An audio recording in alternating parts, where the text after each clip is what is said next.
tantas cosas abiertas Vamos. en la máquina, el teléfono. Salimos en vivo.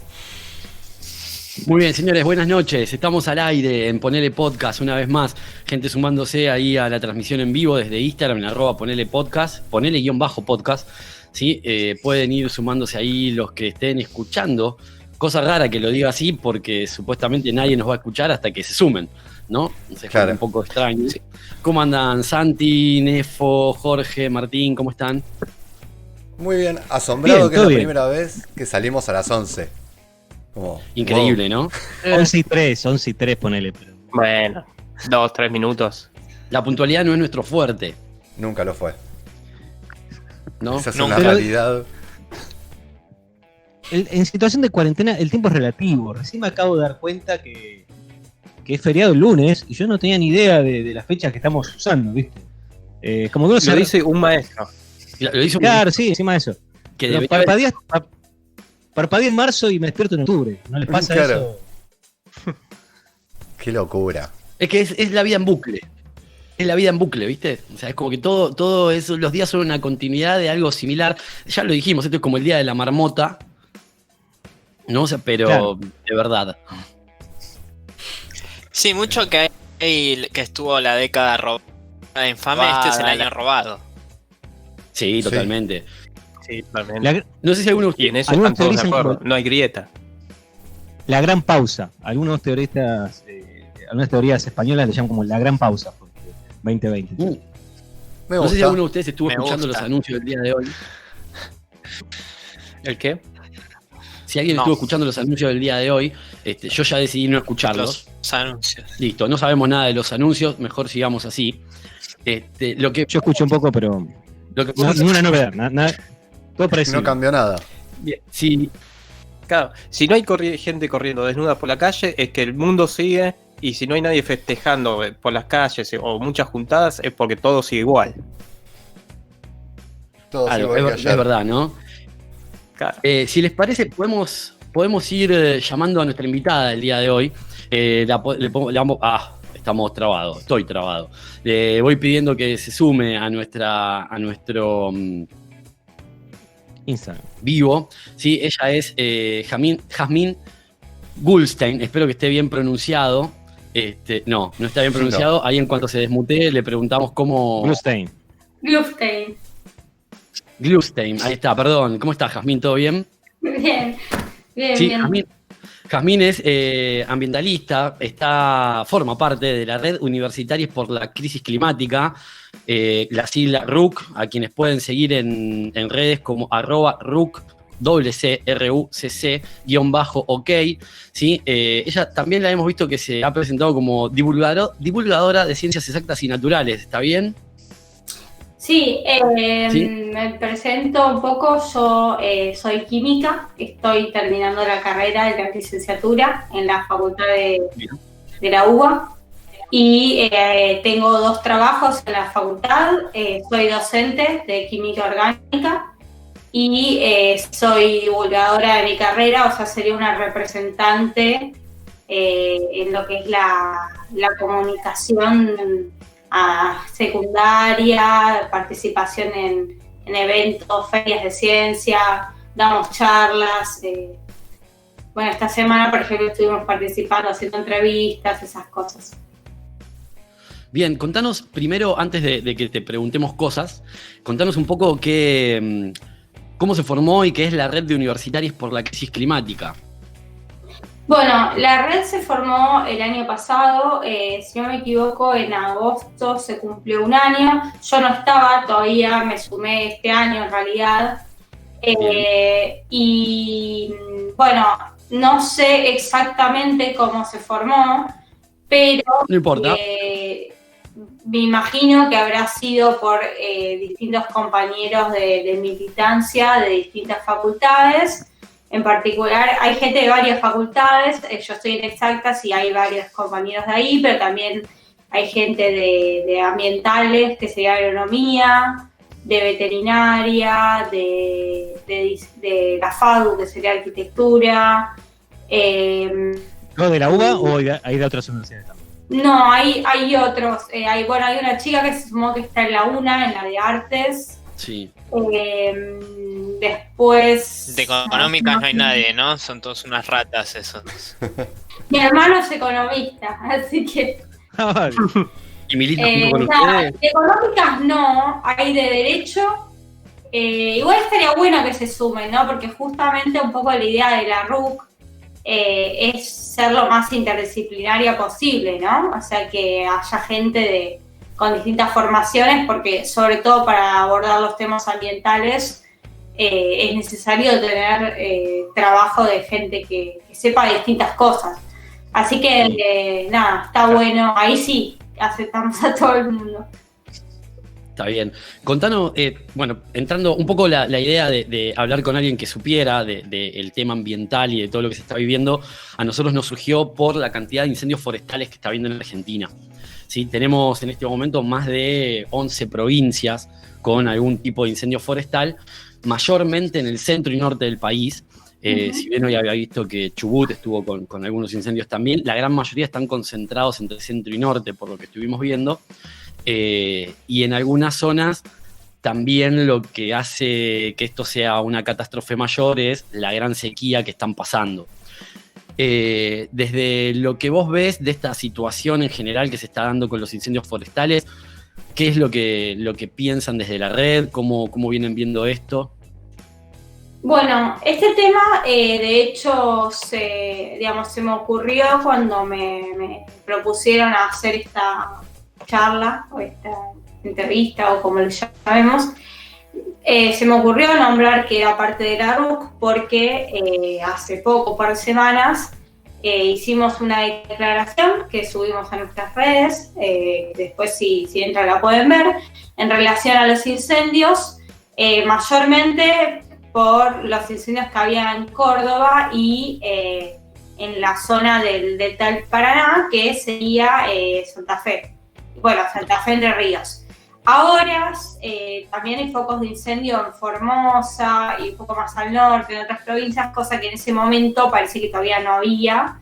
Así que bueno, esta situación cambia todo el tiempo, ¿no? Por eso yo, digamos, aclaro que quizás no tengo el súper actualizado esto porque tenés que estar, digamos, muy encima del tema.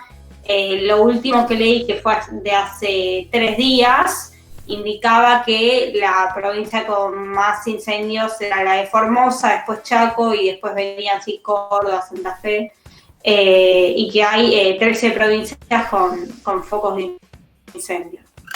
Bien. Así que eso, está la declaración, que más allá de contar, digamos, de que, bueno, que hay incendios, ¿no? Sí.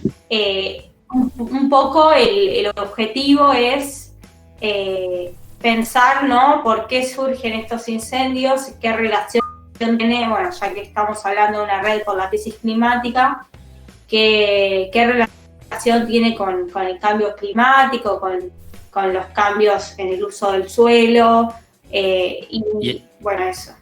Y en ese punto era una de las cosas que nos interesaba saber, o sea, cómo veían cuál iba a ser el efecto que ustedes consideran que estos incendios tienen sobre la tierra y sobre el clima en Argentina. Bueno, ahí hay es como que es un ida y vuelta en cuanto a los efectos. ¿En qué sentido? Por un lado, los incendios producen pérdida de biodiversidad, ¿no? Se queman bosques, se mueren especies, hay desplazamientos de especies que quizás pueden escaparse de donde están, ¿no? Eso, por ejemplo, un caso que hubo hace poco era de un grupo de serpientes que aparecieron en medio de un pueblito y que tendrían que estar en el bosque. Y eso, bueno, es originado por los incendios. Ahora, a su vez, también hay ciertas especies, principalmente especies invasoras, que pueden ayudar o contribuir a que se produzcan los incendios, porque, por ejemplo, tienen pastizales más secos, entonces eso es más combustible, o porque alteran, digamos, los equilibrios naturales de los ecosistemas. Piensen que en realidad los incendios, digamos, algo que fui aprendiendo mucho en estos meses leyendo y escuchando charlas y todo siguiendo un poco el caso de los incendios, es que la situación es bastante compleja, ¿no? A veces uno nos tira la cosa como que es muy simple y hay un montón de cosas detrás. Entonces, por ejemplo, los incendios, digamos que son una herramienta natural para equilibrar en algunas situaciones la cantidad de especies que hay, ¿no? Si hay un exceso de materia inflamable, digamos, se prende fuego, pero si se controla no pasa nada. Y eso permite renovar los suelos, que determinadas especies que quizás están en una calidad muy grande, digamos, se pueda disminuir la cantidad. Entonces, eso puede ocurrir naturalmente y se hacía desde hace mucho tiempo. Ahí estamos hablando de incendios tipo controlados con intervención de las personas, o estamos hablando de incendios que se generan de manera espontánea, natural. Incendios que se generan de manera espontánea, como puede ser un rayo cayendo. Bien. Es como una pandemia natural, ¿no? Una pandemia para naturaleza. Claro, algo así. Una comparación con lo que nos pasa a nosotros. Esa cuestión de que... ¿Cómo? No, esa cuestión que como que nos pasa a nosotros, como que aparece algo fortuito que hace que las especies, bueno, tengan esa cuestión de anticiparse a lo que viene sucediendo y bueno, tratando de sobrevivir en el hábitat que les va dejando eso, ¿no? Claro, sí, o sea, digamos que normalmente en un ecosistema que no está muy dañado, está adaptado para sobrevivir a determinadas quemas, ¿no? Ahora, cuando los incendios se hacen de forma ¿cómo es? A propósito, intencional, sí. También está lo que se dirían los fuegos controlados, que es algo que ocurre todos los años, ¿no? Por ejemplo, hablando con una amiga que vive en Rosario, yo me decía, sí, todos los años se prende ahí en las islas unos fuegos. El problema de este año fue que se prendieron más cantidad de focos, digamos, de los que tenían autorización, porque para hacer eso uno tiene que tener autorización, y que bueno, eso sumado a las consecuencias que decían ustedes, de que es un año de una sequía muy extendida, de una bajante del río Paraná, de aumento de temperatura, vientos, bueno, todo eso sumado favorece a que el fuego se expanda más Y se no se pueda controlar. Claro. Y ahí igual estabas contando como dos situaciones, ¿no? O sea, una, la de los incendios que se dan en la naturaleza por motus propios, esto que decías vos, un rayo, un equilibrio, digamos, natural. Una segunda intervención que tenía que ver con, bueno, ciertas quemas generadas por personas que deberían ser en un ambiente controlado, para decirlo de alguna manera, pero también empiezan a ver como que está también esta postura de la quema de lugares para emprendimientos inmobiliarios, o que hay quema de lugares con la intención de poder tener mayor plantación de algún tipo de cultivo para lo cual necesitaban bosque yermo. Claro, sí, totalmente, o sea, es una práctica bastante común para renovar los nutrientes del suelo después de la cosecha, hacer una quema. Que de vuelta, eso en principio se puede hacer en condiciones controladas, o sea, yo ahí, digamos, no soy ingeniera forestal o alguien que esté como capacitado en entender en cómo se puede hacer bien, pero sé que es una práctica que se hace habitualmente. El problema es que muchas veces se hacen esos incendios, como vos decís, porque son terrenos que tienen un valor inmobiliario importante, entonces, bueno, se prende fuego y después se construye encima de eso.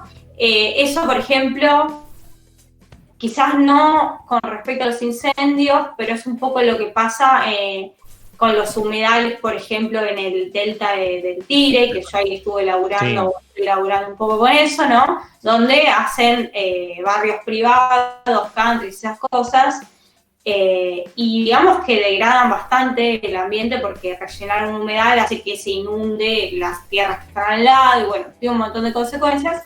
Y todo porque son tierras que tienen un valor inmobiliario grande. Desde- Un poco pasa lo mismo. De ahí surge, me interesaba contarlo, se habrán escuchado este proyecto que sacaron los diputados del oficialismo, que se llama Protección de Ecosistemas que puedan ser víctimas de incendios. Sí. No sé si te llegó. Es el proyecto de ley que lo que busca es que las tierras que hayan padecido este tipo de catástrofes por una determinada cantidad de años no puedan utilizarse para emprendimientos de ningún tipo, sino que se busca que el suelo vuelva a generar flora autóctona, ¿no? Más o menos esa es la idea general. Claro, digamos como para evitar esto de que se quemen terrenos para después especular. Claro. Yo cuando leí eso igual, o sea, opinión mía, lo único que quizás no comparto tanto es que en determinados lugares de pronto se podría aplicar alguna actividad productiva que sea sustentable, ¿no? Que beneficie a las comunidades locales, digamos, como que no sé si lo prohibiría, sino más bien especificaría cuáles sí, cuáles no. Pero bueno, eso es algo que supongo se puede discutir, digamos. A mí me generó... Que haya una regulación de la actividad que se podría hacer en ese suelo mejorado. Pero es una opinión mía, digamos. En la RUC compartieron esta nota, estábamos todos bastante de acuerdo. Quizás este planteo que les digo, bueno, habría que ver. Pero en el resto me parece que está bueno porque, bueno, evitaría ciertas especulaciones. Te hago una consulta, no sé si desde la RUC esto lo tienen forma de saberlo o no, pero cuando se empieza a hablar de incendios generados por algún tipo de especulación, ¿cómo les llega la información a ustedes cuando esto puede llegar a tener origen en una actitud especulativa? ¿O se puede saber? ¿Hay alguna metodología? No, o sea, digamos, especulativa te referís a esto de prender fuego para después vender, hacer un country ahí. No, o sea, nosotros buscamos información en redes como cualquiera y obviamente, digamos, al ser una red quizás tenemos varios contactos porque alguien conoce, o sea, sobre todo, ¿no?, de gente que estudia o que investiga en temáticas vinculadas a estas cuestiones. Y bueno, de ahí es que tratamos de quizás consultar con alguien que creemos que la tiene clara. No tenemos, digamos, una forma propia de, no sé, de poder saberlo. Claro. Está bien. A nivel ambiental, o sea, con esto que vos contás de la información de cómo tienen que ir consiguiéndola, a nivel Estado, ¿se observa como una desorganización muy grande? ¿Vos pensás que puede haber como una falta de conocimiento de la cuestión ambiental? O sea, ¿por qué crees que puede haber por ahí tan poca regulación hasta el día de hoy con respecto a estas cosas? Con respecto a lo que es la información ambiental, hay una ley que garantiza el acceso a la información ambiental. No me acuerdo en qué año se decretó, pero digamos, vos como ciudadano, cualquiera podés solicitar información en materia ambiental, no sé, si De la zona donde vivo. ambiental de un proyecto, o hay datos abiertos, ¿no?, de lo que es calidad del aire, calidad del agua en distintas páginas. O sea, esos datos están. Sí es cierto que a veces cuando se va a hacer un proyecto, no siempre las empresas brindan toda la información, que obviamente no debería ser así, pero pasa. Y bueno, ahí justamente es donde entran en juego cuestiones como el acuerdo de Escazú, que se ratificó ahora. Perdón, te interrumpo un segundo. Con esto que vos contabas me hacía acordar mucho a lo que pasó con la minería en San Juan. O sea, ¿no? Las empresas que no dieron información sobre cómo iban a realizar el manejo del agua y de repente se encontraron con pueblos que tenían los lechos de agua con niveles de contaminación mucho más grandes de los que supuestamente estaban permitidos, ¿no? Sí, yo estaba pensando lo mismo con Catamarca, que también es otra provincia así que tiene problemas con la actividad minera y que pasa lo mismo, ¿no? Y que la gente, digamos, la gente denuncia que los únicos datos disponibles son los de la cantidad de gente en los hospitales que tiene alguna enfermedad vinculada con eso, pero no se publican, digamos, a nivel provincial todos los datos y no se publican niveles de contaminantes, todo ese tipo de cosas deberían ser accesibles y abiertos y no pasa. No pasa. Así que bueno, esperemos que un poco, si entra en vigencia el acuerdo de Escazú, que es un acuerdo sobre información, participación y justicia en materia ambiental, Sí. Se supone que ese tipo de cosas no deberían pasar y que la información tendría que estar disponible. O sea, como Así que sí. falta un poco como de organización a nivel entonces como de datos ambientales. O sea, De transparencia más que organización. Sí, qué sé yo, siempre los intereses son contrapuestos, ¿no? Entonces, obviamente, si una empresa no quiere dar los datos, bueno, probablemente por algo es, ¿no? O sea, si no, Claro. no hay problema. Aparte, se le pide a la empresa que haga un informe ambiental, digamos, cuando ellos pueden manejar los números de ese informe ambiental. Es como, Bueno, supuestamente las evaluaciones de impacto tendría que hacer la provincia. tendría que Claro, realizar alguien independiente. claro, por eso digo. Sí, o sea, no puede ser que la haga, digamos, una persona que trabaje para la empresa. Lo que pasa es que, bueno, requiere mucho control, ¿no? Sabemos cómo son las cosas, qué sé yo, una coima, digamos, puede haber en cualquier lado, Claro. pero bueno. Pensaba, esta situación de incendios no solamente se estaba dando en Argentina, sino que se estaba dando en países limítrofes, Brasil, Paraguay y Bolivia, creo que en este momento son por ahí los que están más afectados en Argentina. ¿Lograron poder tener contacto desde la red con organizaciones similares a las de ustedes en países limítrofes? No, en realidad, la verdad que por lo pronto la red la estamos planteando más a nivel Argentina.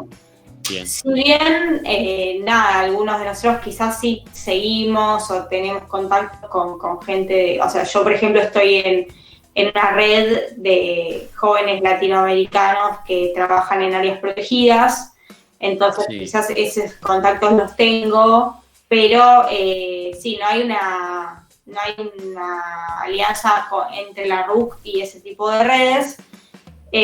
No, más que nada trabajamos o qué sé yo, hacemos entrevistas o invitamos a charlas a gente de acá. Y también la realidad es que la RUC tiene un año, o sea, dentro de todo todavía es muy nueva y por ahora estamos tratando también de expandirlo un poco por fuera de lo que es Buenos Aires. Creo que tenemos un chico que es de otra provincia, no me acuerdo, uno de Cuyo, no quiero mentir, pero no me acuerdo cuál, pero el resto somos todos de alguna parte de Buenos Aires, capital, provincia. Entonces, nuestra idea es ampliarlo. Ahora, por ejemplo, yo tenía ganas de sumar un amigo que es de La Plata, pero bueno, son cosas que, de a poco hay que ir articulando, ¿no? Vos contabas, cuando te estabas presentando, contabas como dentro de tus tareas como docente también tenés una tarea formativa y de divulgadora con adolescentes. Uh-huh. ¿Cómo ves esta idea de cómo toman los adolescentes cuando se les plantea esta cuestión del cuidado del ambiente, esta cuestión sobre el planteo de la importancia de lo que es cuidar el clima y el lugar donde uno vive? ¿Cómo lo sentís vos cuando hablas con esos chicos? Bueno, lamentablemente, yo si bien vengo trabajando en divulgación hace un par de años ya, porque estuve antes en Tecnópolis y estuve en otros lugares, el rol de divulgadora lo tomé justo ahora, o sea, lo tomé y justo vino la pandemia. Entonces Sí. no tuve oportunidad de ver cara a cara a chicos a los que les doy charlas y eso, que hubiese estado buenísimo, pero Lo que sí es que en general manifiestan interés. Por ejemplo, anteayer dimos una charla sobre la acidificación de los océanos y un par de pibes preguntaban y les copaban. Entiendo que igual ya a esta altura de la pandemia, viste que uno ya no tiene ganas de meterse a 500 más, claro. Así que como que el entusiasmo en ese sentido bajó. Pero nada, o sea, la verdad es que hay mucha gente adolescente que le copa, que le interesa estos temas.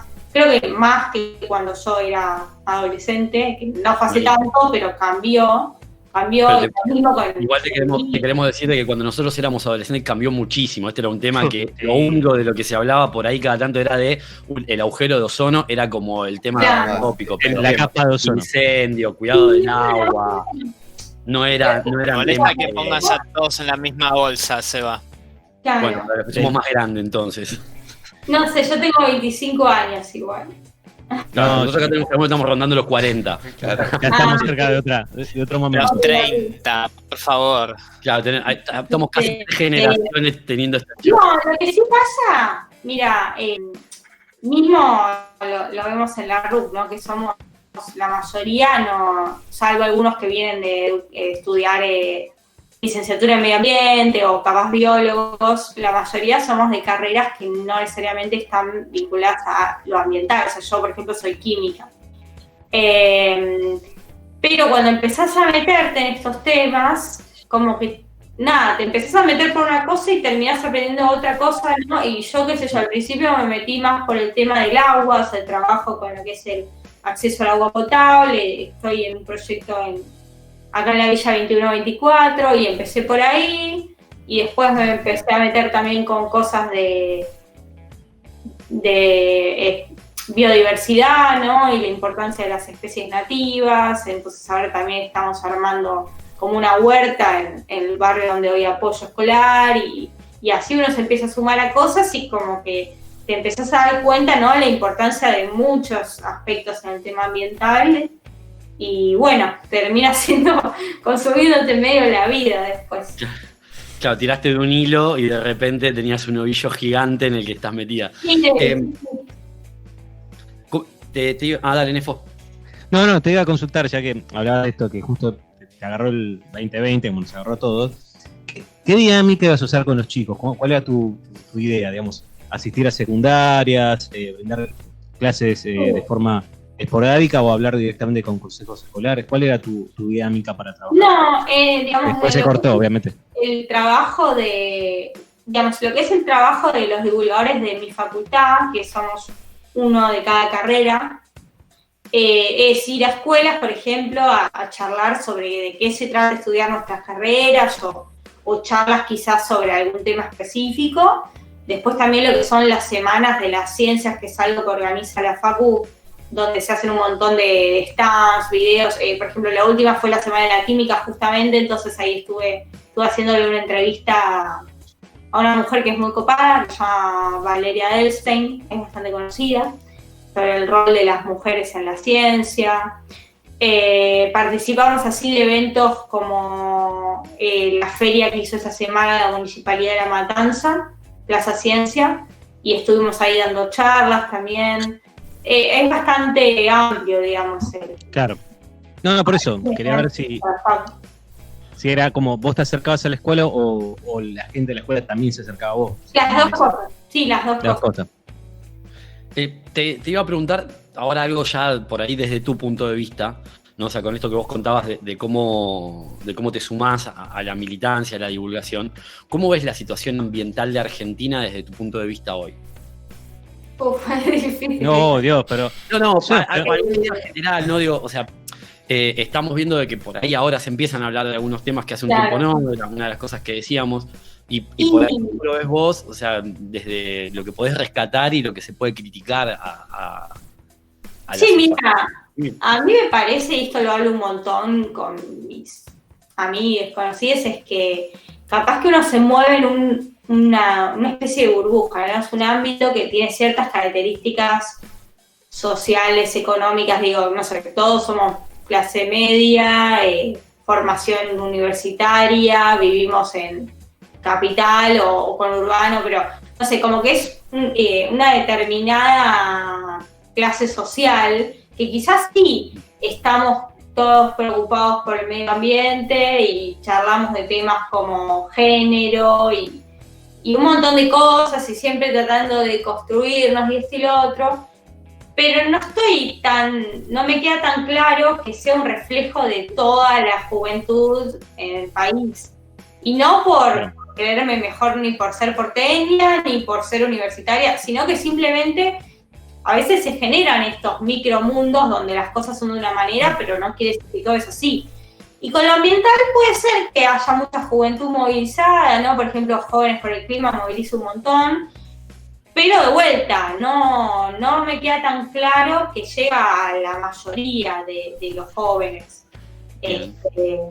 Parece ser como una tribu, como una tribu con un gusto específico que, digamos, que se junta y que se reúne esas características, ¿no?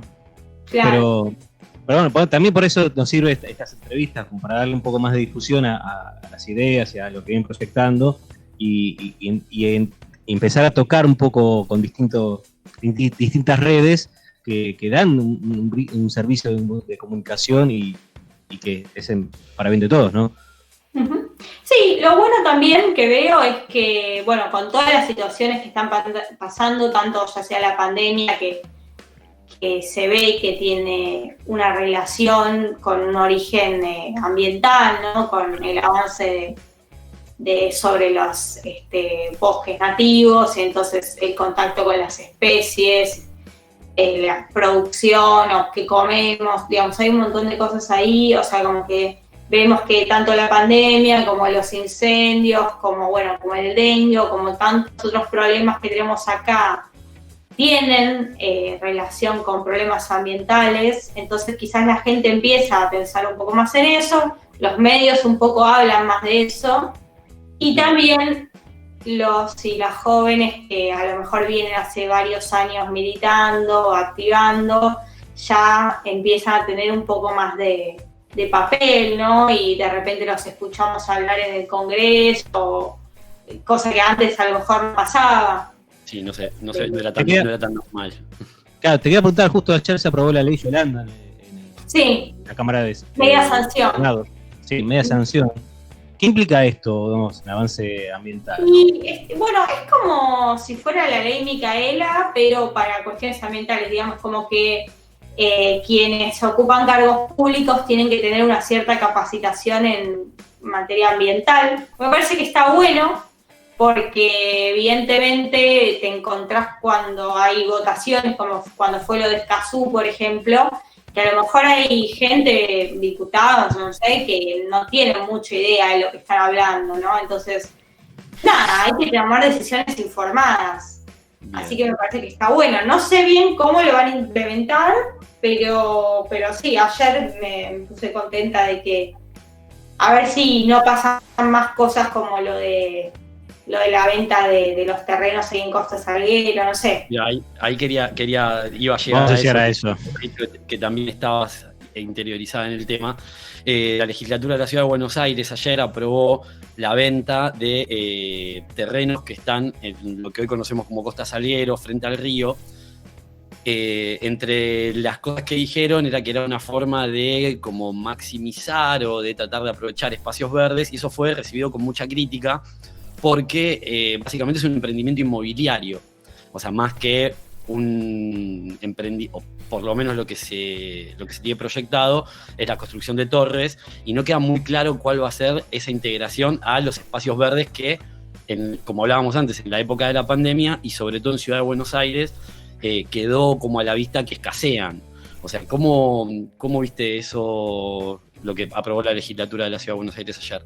Bueno, el tema de los terrenos en toda la costanera de Buenos Aires, digamos, ya hace mucho tiempo que es conflictivo, porque la idea es que estos terrenos formarían parte de lo que se llama el distrito joven, ¿no? Que incluye, además de Costa Salguero y Punta Carrasco, después la parte que es Tiro Federal, que se vendió. Y bueno, en parte hubo también cierto conflicto porque querían que lo ocupe cierto sector de la reserva ecológica que tenemos ahí al lado de la facultad, la Reserva Ecológica Ciudad Universitaria Costanera Norte, que bueno, al final esa parte no se tocó, pero bueno, digamos que todo lo que es la costanera está planificado que se modifique, ¿no? Con esto del el Parque de la Innovación. Sí, dije Parque de la Innovación, sí. Lo que no tengo tan claro es eso que vos decís de cómo integrarían, digamos, si se venden estos terrenos, qué van a hacer con eso. Entendería que construir torres o sí, el proyecto dice que se pueden construir torres de hasta 10 pisos aproximadamente, es lo que hay utilizados. Pero claro, o sea, le quitaría como la costanera como una parte de acceso público, ¿no? O sea, y lo volvería más como parte del emprendimiento privado que se quiera llevar ahí de torres. De hecho, mostraban algunos banners de proyecciones de lo que tenían pensado construir y se ve por ahí mucha terraza verde, pero no queda muy claro cuál sería el aprovechamiento para el público general de esos espacios a la vera del río. Sí, o sea, definitivamente la ciudad de Buenos Aires creo que es la segunda capital de Sudamérica que tiene menos espacio verde por habitante, ¿no? O sea, inclusive tirando así datos, tipo la Organización Mundial de la Salud recomienda que tiene que haber entre 9 y 16 metros cuadrados por habitante, y en la ciudad creo que tenemos 6,1, algo así, de promedio. Creo que era como la mitad de lo que dice la organización. Bueno, es alrededor de 6, pero eso teniendo en cuenta que es un promedio, porque hay comunas que tienen por encima y hay comunas que tienen mucho por debajo, así como pasa en, por ejemplo, Boedo, Almagro, que tienen bastante poco, o algunos lugares del sur de la ciudad, tipo Lugano, Solati. Entonces, bueno, también es eso, ¿no? O sea, hay como una desigualdad en la ciudad en lo que es acceso a espacios verdes. Falta y además está repartido de forma desigual. Esto tiene que tener una segunda lectura sobre los pliegos, y esto que se tiene que dar de acá a un tiempo, ¿no? O sea, todavía esto que se votó ayer en la legislatura fue como un primer paso, pero faltaría una segunda tanda, ¿no? No. Lo que leí, esto tiene que haber una segunda lectura de pliegos, y ahí todavía se podría llegar a revertir, digamos, este proyecto inmobiliario, obviamente, si los legisladores toman la decisión, ¿no? O sea, digamos, como que quedaría muy en manos de gente que por ahí, como decías vos antes, a veces no está tan interiorizada. Volvemos al tema de la especulación también inmobiliaria, o sea, ¿no? Para el aprovechamiento de estos lugares, con lo cual se vuelve complicado saber en qué va a terminar.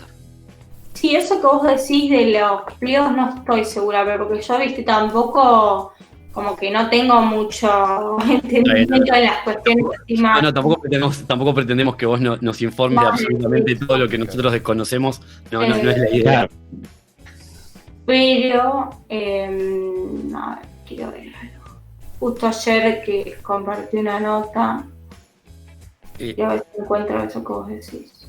Mientras tanto, una cosa que llamó la atención, que hoy estuvo publicándose bastante, sobre todo en Twitter, fue una de las posiciones que tuvo nuestro querido y amado Guga Lustó, una persona que a nosotros nos cae bastante bien, para decirlo así de manera irónica, porque hace un par de años, cuando era candidato en contra de Larreta, cuando él quiso ser el jefe de la ciudad, jefe de gobierno de la ciudad, exactamente, una de las cosas que propuso en campaña y de las que se estuvo compartiendo el video, y denunciaba la denuncia sobre la falta de espacios verdes que había en la ciudad de Buenos Aires, ¿no? Y que Larreta todo lo que tocaba vendía. Claro, y ayer justamente el bloque de Lustó votó a favor, o sea, de esta venta de estos espacios públicos de Costa Salguero y de la Costanera del Río.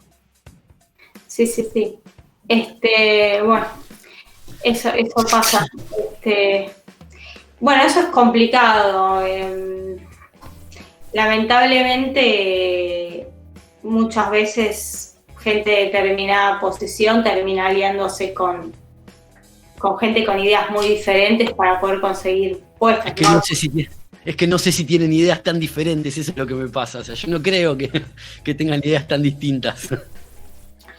Mira, al menos en mi caso, bueno, eso es algo más personal, pero bueno, yo tengo vínculos familiares con el Partido Socialista y bueno, a mí me pasaba eso, ¿no? Que yo estaba afiliada y bueno, después me desafilié cuando se presentaron el año pasado para apoyar a la candidatura de Cambiemos.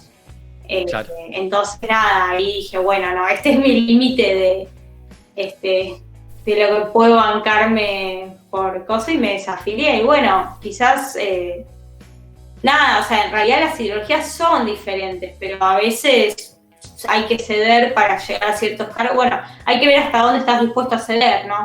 Claro. ¿Cuál es el límite? Sí. Entregas, pero también es el discurso que uno maneja para afuera y el discurso que uno maneja después entre ministerios, entre el gobierno, ¿no? Tiene un discurso que tiene que ver más con, bueno, no, con la venta de estos terrenos, tenemos más productividad porque van a venir más empresas. Es el discurso que ya vimos muchos años, ¿no? De esto de vamos a favorecer la llegada de dinero privado, pero ¿a costa de qué? ¿A costa de qué? ¿Qué es lo que querés hacer valer? Y eso es lo que pasa un poco con esta contradicción o esta hipocresía constante que tenemos con los políticos, ¿no? Uh-huh. Has, te queremos agradecer mucho que nos hayas dado la chance de hablar con vos, que les recomendamos a todos los que quieran seguir perdón que tengo que tomar los apuntes porque soy un señor mayor que se olvida los nombres completos, todos aquellos que quieran seguir a la red de universitarios por la crisis climática, pueden seguirlos en Instagram como RUC-OK, doble C tienen que poner RUCC-OK, aquellos que quieran seguir a la red de universitarias, que ahí van a poder mantenerse informados de lo que ellos van haciendo y de la información que pueden se pueden sumar, digamos, si son estudiantes o graduados o les copa, obviamente todo suma. Bien. Y de vuelta agradecerte, Jazmín, por esta charla. Cuando quieran, tienen un canal a disposición para poder charlar otra vez. Está buena. Sí. Bueno, gracias por invitar. Y esperemos que con la ley Yolanda no pase lo mismo que con la ley Micaela. Esperemos que la aplicación y la capacitación sea mucho más veloz y mucho más efectiva que lo que fue con la ley Micaela. Así que esperamos eso. Señores, nosotros vamos a cortar 5 minutos y volvemos dentro de un ratito con un poco más de Ponele Podcast. Gracias, Has. Bueno, gente, nos vemos en un ratito.